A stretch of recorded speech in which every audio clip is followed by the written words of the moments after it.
I went to breakfast with this girl. And look, in other countries, this may be fine, and I'm not crapping on it. So she orders eggs Okay. and bacon. First date. First date. We meet for breakfast. And she starts eating the eggs, but picking them up with her hands Oh. and eating the eggs like that, you know? And I'm like, look, maybe they do that in other countries and I want to be open to that, but I was not prepared for that. So just imagine, and here's what's crazy. The fork and knife and everything was next to the plate. It was neglected. It was neglected. She was like, no. And she just started picking up eggs, talking and just like, oh, no, these are, and I'm like, oh, that no. This is definitely not a second date. And she was beautiful. And it surprised me. I've just, you know, when somebody does something so shocking, you don't even know how to react to it. And you have to pretend like, I couldn't say, yo, you know, you got a fork and knife right there. Like, so you kind of having a conversation with a person that's doing something that's just throwing you off. All I could think about is like the eggs all over her hands at that point. Her You know what I hands were mean? all greasy. Yeah. And I was like, this is disgusting. But she was one of those earthy. I was gonna super earthy she was girls. probably cute. Was she really pretty? She was very cute. Really pretty, but it's very kind of like a hippie thing to do. Yeah. And it wasn't my vibe at all. Oof. It wasn't my vibe at all. The other one, what was the other one was I should have wrote it down. Just you do one of yours. Okay, I'm gonna but I have jump in. another one I'm too. gonna Yeah. jump in. Okay. So many dates take place over food. Yes. So I love you started out with the gross egg thing. So I had a date with an actor. I dated a lot of actors and musicians before. When you lived in Hollywood, because I was living in LA for sure. You know, any of them big actors now? Some of them, yes. And I'm not going to name names. No. Okay. So this is one of them who's pretty big. So we met downtown Los Angeles in Chinatown because he had a favorite restaurant there. So he had his very, very fancy car parked outside the restaurant. Okay. And did he pick you up in the car? Or did you meet there? Isn't that interesting? I think we met there because you'll see what happens at the end of the date because I was basically got stuck there with him eventually. Okay. So he must have picked me up, but it's funny. That's a long drive from like the west side of LA to downtown LA. But we're in this cool spot. Like it was packed and they kind of served you sake right when you sat down and he seemed to know everybody. You know what I mean? So, and you weren't the first lady he's brought there. Well, exactly. Yeah, you get these vibe with the super fast players in LA. Like you kind of, when you walk into a restaurant, like the maitre d' knows them and then they look you up and down. You're like, I don't feel very special. Yeah. There's something, Yeah.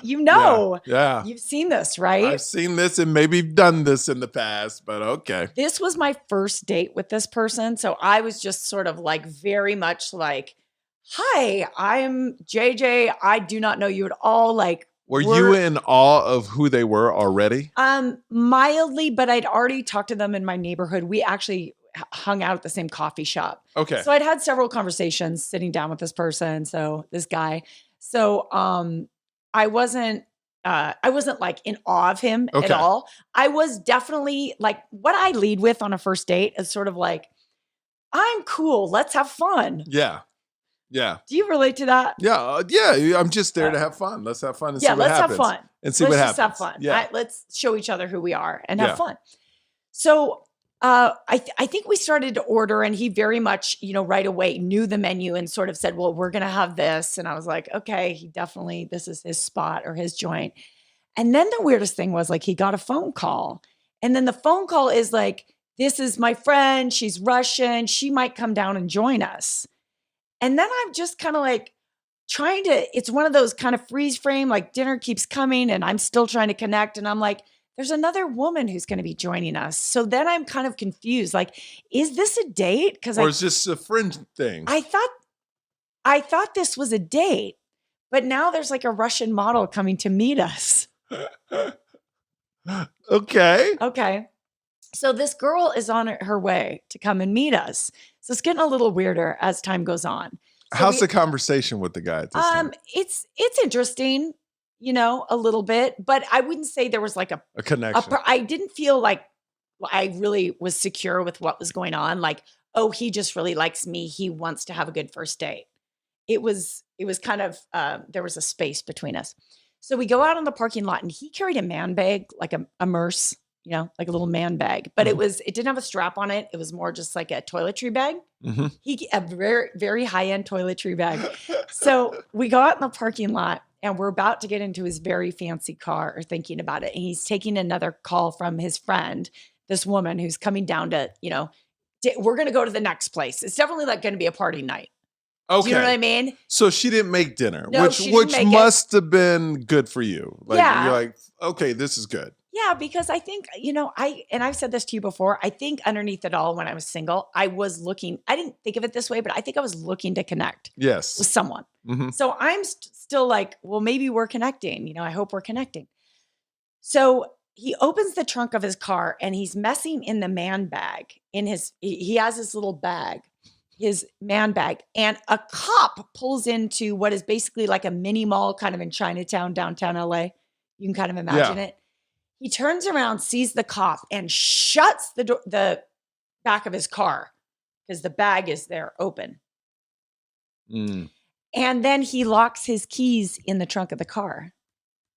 Now, years later, I was kind of figuring, or it had to be cocaine or something. And I was like, what was in the bag that he kept carrying to the bathroom during dinner, that when the cop pulled in the parking lot, he shut it. So then we waited for about another hour and a half, literally on the curb in Chinatown, for his buddy to drive down with his Russian model friend and bring him spare keys to the car.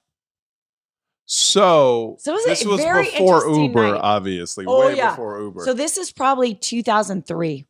2003. So you're sitting on the curb for an hour and a half, waiting for his friend to come with this Russian model chick. Now, was the Russian model chick with the friend? Like they were together? Yeah. So it wasn't like they were intruding on you. No, that developed too. But then I didn't really understand like how it was that his friend had spare keys and then what, so we all went to the next location. So now we're on Hollywood Boulevard going into some club and, And how was that? Did you connect? No. But he was like, called me again immediately. But there was definitely it wasn't a personal connection. Did you go out with him again? Oh, yeah. I went out with him a bunch, and I have more stories. Oh, wow. So, okay, your turn. Oh, well. Did you remember another weird one? Yes, I have, but mine aren't stories. They're more about like deal breakers, Okay. I took out another girl. Dinner went great. It was fine. We were having a lot of fun. Then the check came. I always take care of a check. I don't believe in this 50-50 thing. So she does this move right here. She reaches for her purse, right? Yeah. And let me tell you, every woman, no matter if you're not paying or not, you should do it. Reach for your purse, ladies. So she reaches for her purse. Lovely. And I go, no. It's fine. I got it. She goes, what? I'm getting my lipstick. Yeah. I go, excuse me? She goes, yeah, I was just getting my lipstick. Lie to me, please, and tell me you were reaching for a wallet. You don't just that's how I knew. Of course, she was beautiful, but of course, she is spoiled and knew the guy was but she didn't even have the etiquette in her head to say, nah, thank you so much. It was more of, no, I'm reaching for makeup, my lipstick. And I'm like, oh, you're a horrible person. You're a horrible person that gets what you want when you go out on a date, and I will never see you again. And I never did. It was a deal breaker. That's the thing. It's about deal breakers. It's about first dates. I can't deal with that. It was the only time it's ever happened in my life. It is an awkward moment. When I agree with you, I always go for the purse. But I'm also I'm a little bit more traditional too. So I'm fully expecting a first date to say, no, I've got it. Of course, because the guy's not going to say. Have you ever had a guy go, oh, you know what? Yeah, there's a 50-50. No, but I have male friends, younger especially, who expect to split the check. And I definitely. Is that a thing now? Splitting the check is the best on a first date.